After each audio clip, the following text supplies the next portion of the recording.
Welcome to the podcast where you eavesdrop into conversations between my friends and I on a weekly basis.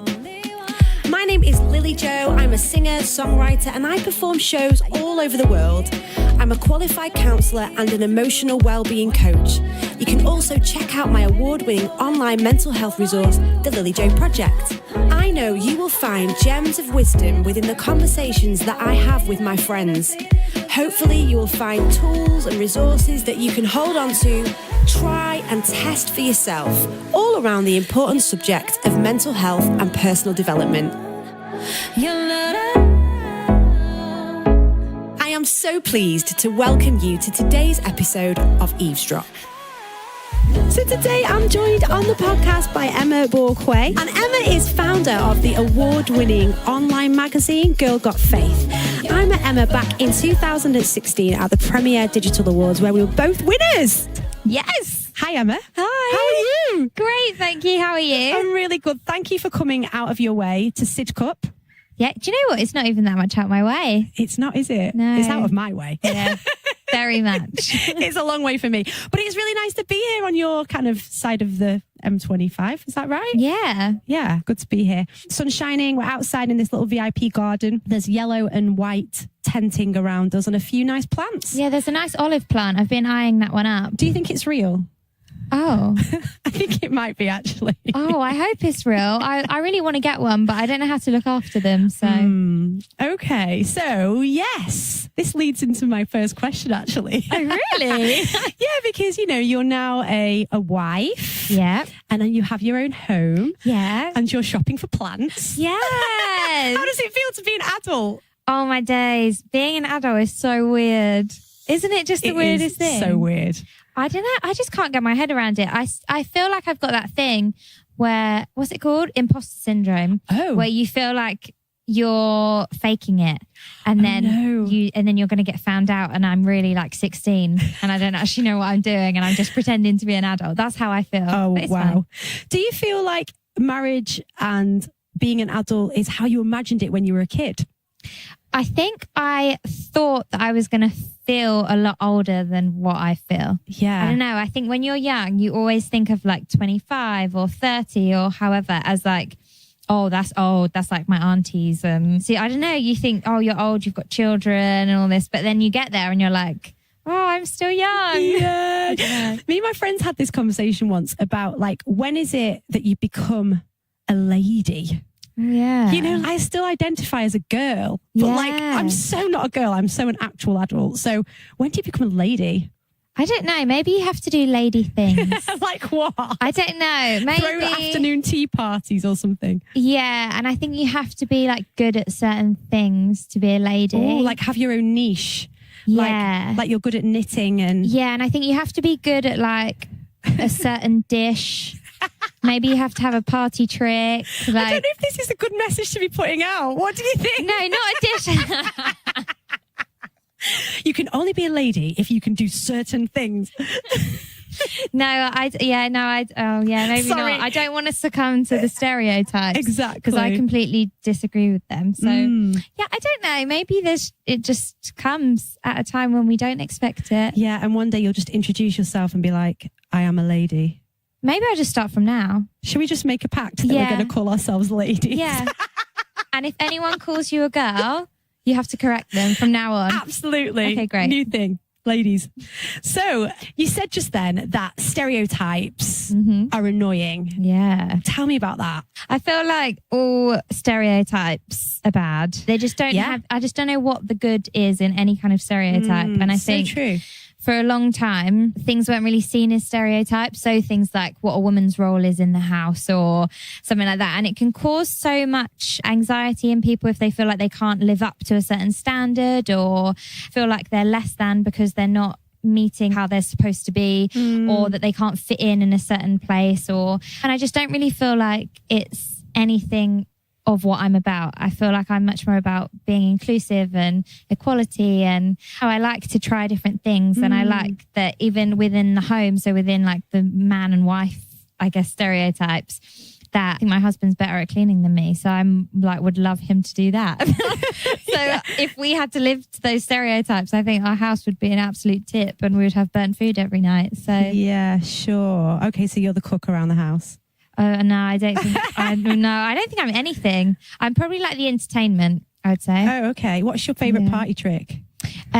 The one when you twirl the plates under your arm. See, this is a podcast, so I can't show you. No. But when you hold the plate. Oh, yes, I get it. And then you go like under your elbow, round and over your head and back down without dropping anything off the plate.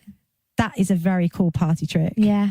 Brilliant. So tell us a little bit about Girl Got Faith.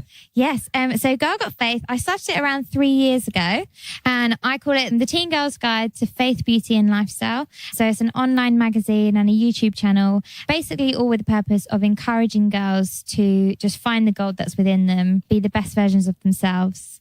I love it. I love that message so much. And what kind of impact do you feel like you're making on the world? Wow. I think it's so hard, isn't it, to know? Yeah, it's hard to quantify actually, isn't it? Yeah. I read something once, I can't remember who it was by, and it was about preachers, but I feel like it applies to kind of like any person doing anything in the world. But it's that you often won't know, you will never know the full impact of what you do. And sometimes it might only be until like you get to heaven one day or something like that when you truly realize the impact that you've had. But you just have to be comfortable with knowing that you don't know the ins and outs of anyone's lives, and it's so hard to know the impact that you're having. But I do hope that it does have some kind of impact. Absolutely. So you're a Christian. Tell us about your faith and what brought you to faith and that kind of thing. I became a Christian when I was 7. So that's like super young. So it kind of feels a bit weird to say that, but I don't know, because I think of 7-year-olds now and I'm like, could you become a Christian? But I think it really was a real encounter for me. And it's been, my journey, I guess, has been more about walking with God through my life and just seeing him work in it every day.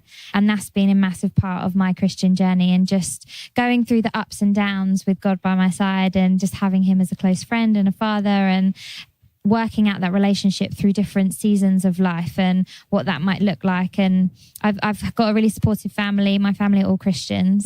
That's been a massive thing for me, and also another reason why I started Girl Got Faith. Okay. Because my sisters, they were kind of the ones that encouraged me in my faith a lot, and they really kept me on the path, and they encouraged me a lot, and they showed me what it was like to live as a Christian, as a girl, as a teenager. And I felt like, wow, what about all the girls that don't get that? What if they don't have big sisters and they don't have people to talk to? So I thought, Girl Got Faith could be like that big sister. Yes, and it so is. I love it. And my Instagram, I follow a lot of people on my Instagram, so I don't always see posts, but when I see yours on the Girl Got Faith, it's at Girl Got Faith, isn't it? Yeah.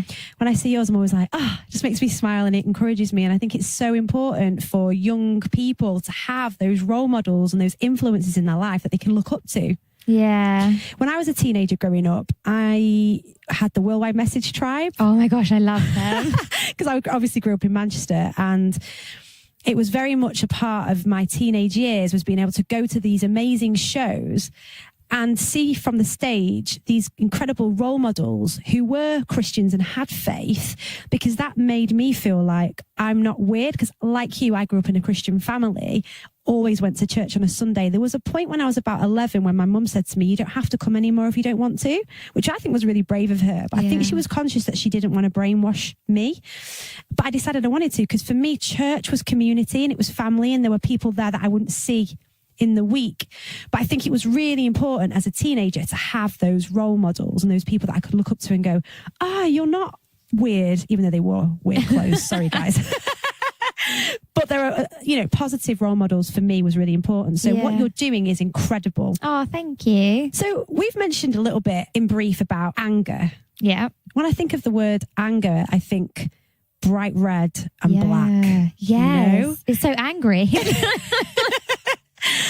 So it's interesting, isn't it? Because guys, what's the difference between guys expressing anger and girls expressing anger?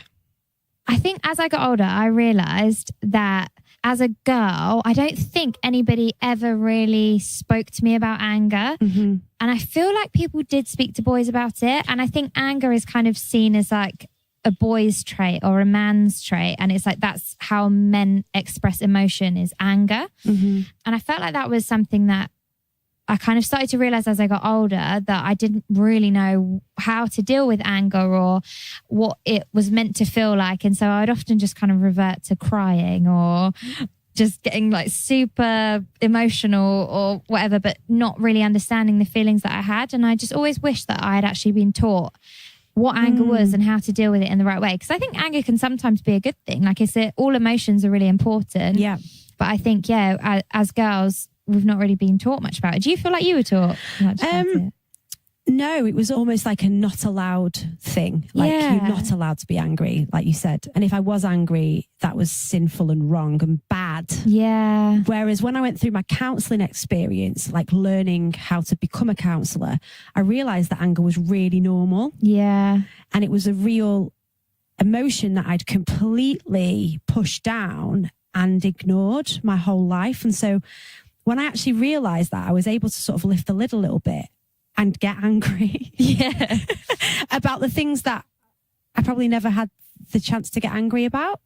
Have you got any experiences personally of anger and dealing with that in your own life? Yeah, I think even just when you get married, of course. Yep. Get angry all the time. But no, not like that. But I think, you're very close to one person. You are really vulnerable. You're really exposed. And I think they will see things of your character that you've often been able to just deal with silently or alone. So I think when you're just living by yourself or with family or something where you wouldn't necessarily talk about your angry feelings, that if you are feeling a type of anger, you kind of deal with it internally. Yeah. Whereas I think when you're then married and you have someone who's close to you, or even if you have a best friend that you live with, or just somebody who's really close in your life, I think sometimes then you can start to unearth that anger. But then when you unearth it, it can be a bit scary and a bit daunting. And you're like, whoa, wait, why am I going so like off the rails about this? Sure. So I think it's definitely been something that I've experienced more in marriage, not because my husband's horrible, but just because I think I've come to realize that part of me a bit more.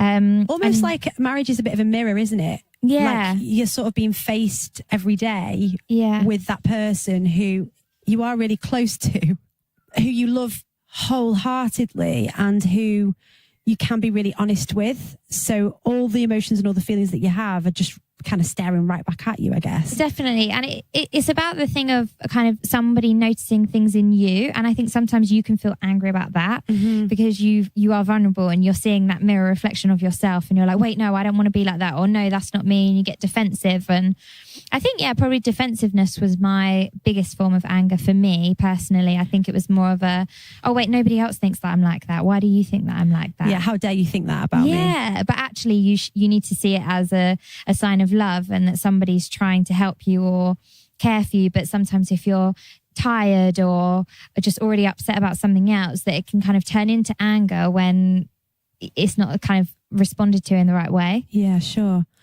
If there's someone listening today who is angry, what advice would you give to them?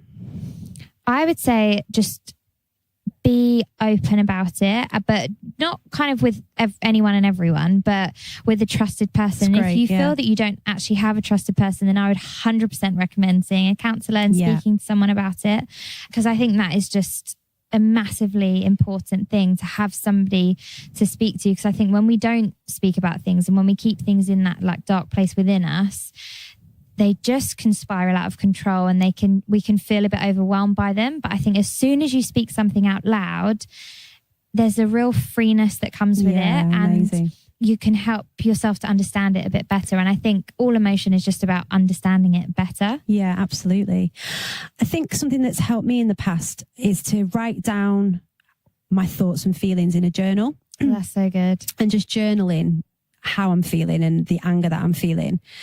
And then if it's potentially with my husband or a friend or my mum or my dad or whoever it is, if I journal it first, I'm almost practicing and I'm getting all the harshness out in the journal. That's so good. First, and then I can go to the person and there's less of a sting. Yeah. Because I've kind of thought it all through. And then part of it, as I've written it down, I've felt, I don't really need to say that. And they're probably just saying that or doing that to me because of this. And you can sort of look at it with empathy rather than all from your side. That's so true. Yeah. I really do try in everyday life to not react in the moment.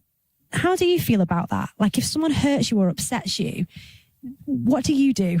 Yeah, that is such a good one, isn't it? I think it's so weird. I feel like you're a bit different in different circumstances. So I think in a professional environment, you're like so calm, and I don't know what it is. Yeah. Like, well, for me anyway, I feel like if anything happens within work or anything that's not kind of really personal, I think there's a real detachment to it, and you can just be like, that's fine, and be really cool about it all and not take anything to heart. But it's so weird. Like as soon as it's someone who you're really close to, like a really close friend or a partner or a family member, I think that's when you feel maybe more comfortable, so you're not quite so careful with how you respond. And I think previously I have tended to respond too quickly to things and not really given a chance to hear someone out completely or just assumed what the end of their sentence is going to be before they've got there.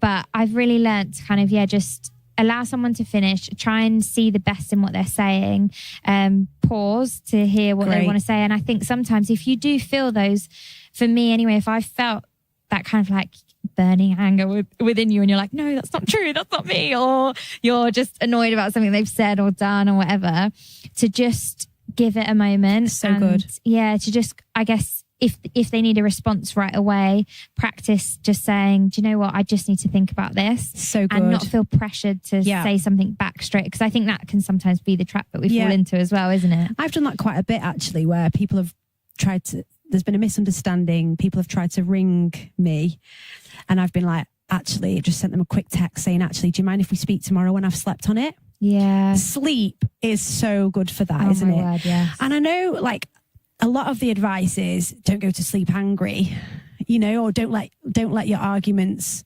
don't let the sun go down in your anger. Yeah, which I get, but there are some times within our relationship, Dave and I, where we're that knackered and exhausted and we've been touring or it's busy and we just need to sleep and then circle back in the morning when we've actually slept on it. So I think it's a little bit conflicted, that advice in some ways, but I think personally for me, I need to sleep on things. Yeah, definitely.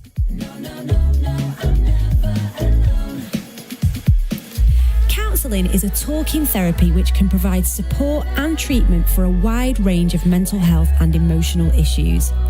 It offers a safe and confidential space where you can discuss your problems and difficult feelings openly. Counselling Directory connects you with professional support. Please find a link to their amazing website in the description box below.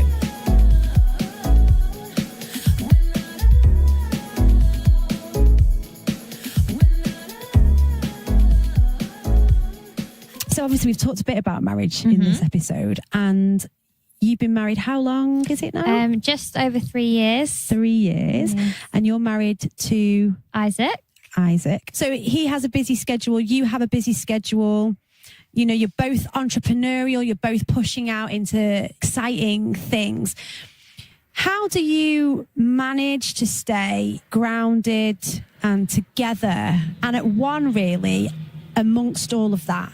If there's anyone listening today who has a touring husband or partner, or someone who has a partner who works long hours and is a doctor on shift or that kind of thing, what do you do in order to kind of nurture your marriage? I think the first thing practically that we did really early on was have a shared calendar. Yes, I love that. Is genuinely, I think it's like a lifesaver for all aspects of life. That is literally my first response to this question when I get asked it. Yeah. It's amazing, isn't it? Which so one good. do you use? This is so geeky. Just like the iPhone calendar. What is there other ones? Oh my gosh. Yeah, there's one called Hub, which I absolutely love. Oh. And it's again, diary sharing, but you can put to-do lists in it. So it's like pick up the milk. You can add photos in it. That's so nice. And yeah, Hub for us, because we had a nanny for a while, and so she was added to that as well, so she could see everything that was going on and we could see everything that was going on.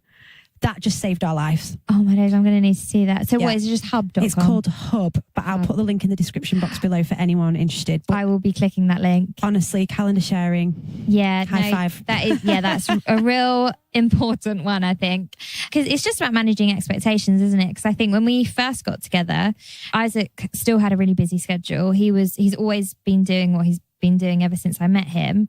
And when we first met, I was actually at university. So my schedule was very different, very chilled. What did you study? I studied journalism. Amazing. Yeah. Obviously. No, it was fun. It was good fun. But I was actually quite excited to finish my degree. I got a bit bored of it. Oh, really? But I don't know. I think I like work life. I enjoy that. Mm-hmm. But yeah, anyway. So when we first got together, I was at university and Isaac was doing his normal entrepreneurial lifestyle. So he was here, there and everywhere, very busy touring.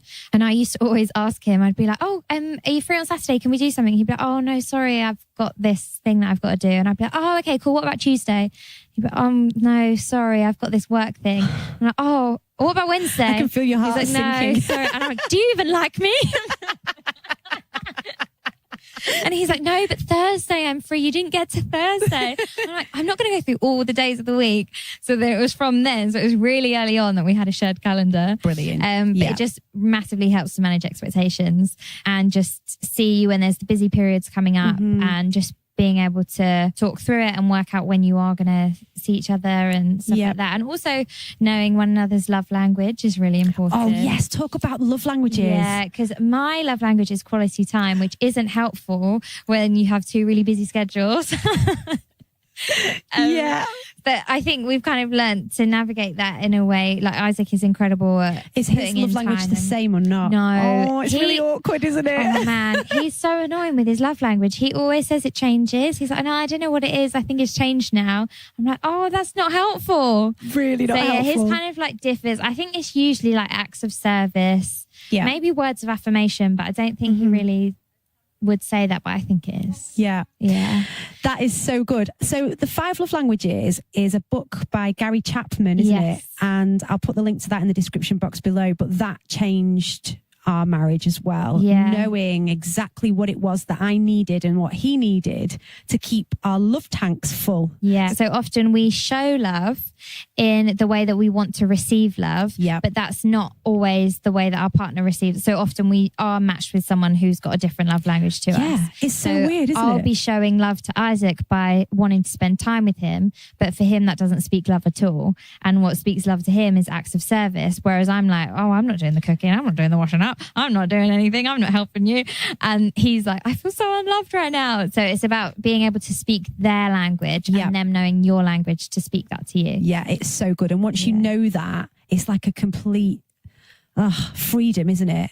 Like I am quality time as well. And my husband is acts of service. Really? How weird. Oh, that's so funny. So for him, it's like if he comes home from work and, I mean, we're talking stereotypes again, really, but if he comes home from work and the house is really tidy and there's, I've cooked dinner and that kind of thing, he feels so loved by me. Oh. But if he says to me, oh, can I take you out for dinner or should we go on a date to this place? I'm like, oh, yeah, he's thinking about what I need. So it's not stereotypical. It's literally a deep yearning from within, isn't it? Yeah. And you take the quiz, don't you? And you have loads of different scenarios to respond to. And that's how you find out what your love language is. It's not like you just pick one from a random list. No, you take the test and there's 5 and obviously you choose the answers that match you. Yeah. And last night, no lie, we did the apology language. There's a new one. Have you heard about it? Yes, I've heard about that. It's so good. But I haven't taken the test.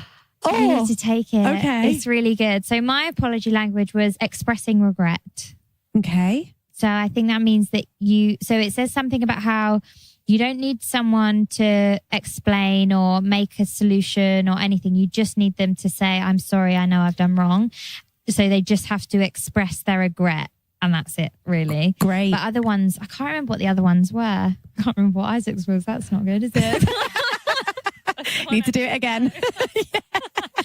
But yeah, there's 5 of those as Brilliant. well. And is that an app that people can download? I think you just take the test on the website. On just the website. 5lovelanguages.com, and then I think you do the apology language one on there. Yeah, I think there is an app as well for the 5 love languages, you see. So I'm wondering if it's on the app. Yeah, Have a and look. there's an anger one on there as well. Oh, like on an anger topic. test, I think.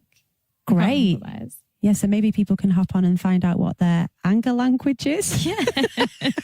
Maybe that's not on the 5 love languages. Maybe we're talking that's different something resources. different. I think because this podcast got me thinking about anger. So I was like, oh, let me take an anger test.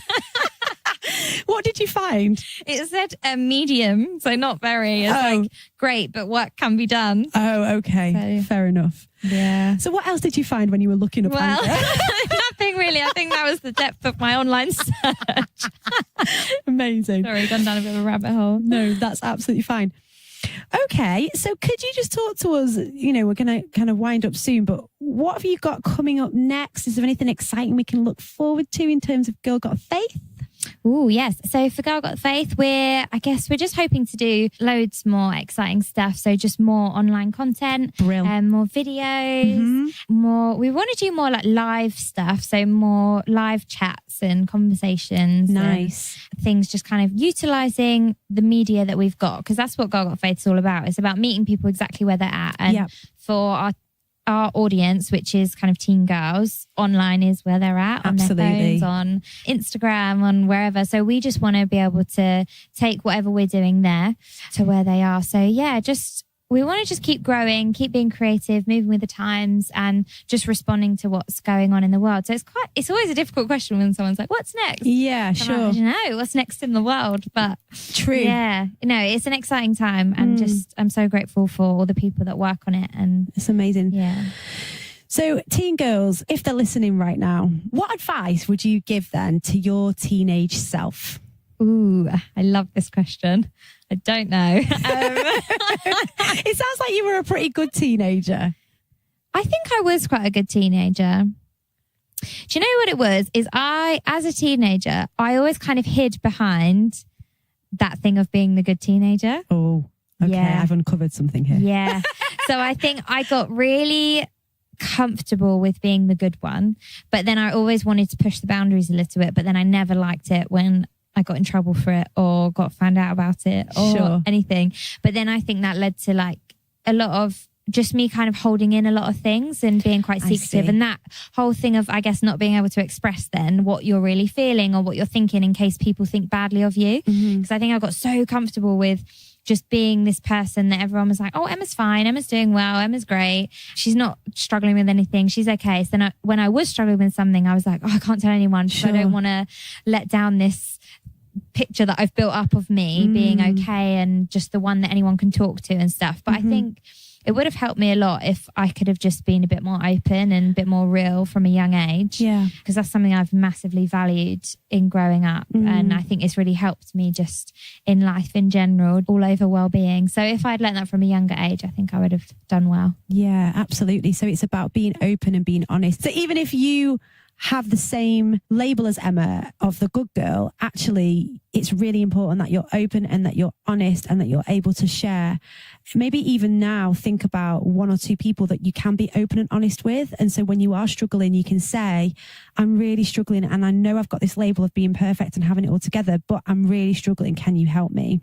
Yeah. And the thing is, most of the time, whenever you do that, when I started to get into the habit of doing that more, you work up in your head so much that people are going to be shocked or they're going to be like, oh my gosh, or think that you're having a breakdown. But people really don't. People just want to be there for you. They love you so much. Yeah, and so good. You just don't realise that, do you, until you actually speak out about it. So you shouldn't deny people from loving you. Absolutely. Oh, I like that. That's going to be a quote that we use for this podcast. You shouldn't deny people from loving you. I don't know if that's a very good quote. I don't know if it makes sense. It felt good in that moment. I love it. Well, thank you so much for joining me here at Lark in the Park today, Emma. I really appreciate you spending the time, and thank you for your wise words and your advice. And where can people follow you and find out more about what you're up to and what you're doing? So if you want to follow Girl Got Faith, it's just at Girl Got Faith on all social media. And if you want to follow me, then it's just at Emma Borquaye, which is really hard to spell. I could spell it. Okay, so Emma and then Borquaye. Yes, there you go. Yeah, You've heard there's not really an easy way to remember that, but just go on Girl Got Faith and I'm sure you'll find me somewhere on there. Brilliant. Well, thank you so much, Emma. Thank you. And hopefully we'll hear from you soon. Amazing. Thank you so much. You're welcome. Thanks for listening. I hope you enjoyed today's episode. If you did, please be sure to subscribe. And if you're feeling generous, why not share with your friends?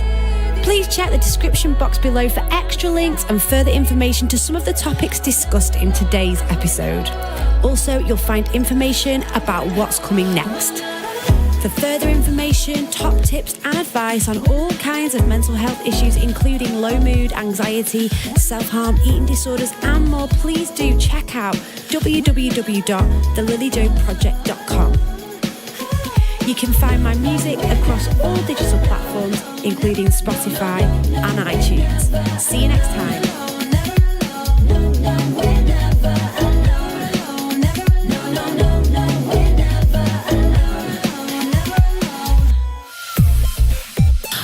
Looking for an interactive workshop on how to overcome low self-esteem for your next festival, youth event or schools workshop? Why not book me, Lily Jo, to lead my brand new I Am Worthy workshop where I teach best practices on how to overcome low self-esteem. This workshop is not just for girls, but it's for your guys as well. Find a link in the description box below to book today, and don't forget to use the unique discount code Eavesdrop for 10% off. Just play me like 1, 2, 3. You can never put chains on me. Play me like 1, 2, 3. Are you feeling stuck? Do you need a little help to get your life back on track? Do you have big dreams but don't know where to start? Why not book a session with me where we can explore together your dreams and turn them into a reality? I offer life coaching to individuals through my Unstoppable life coaching business. Why not find a link in the description box below and book today? And don't forget to use the unique discount code Eavesdrop for an extra 10% off.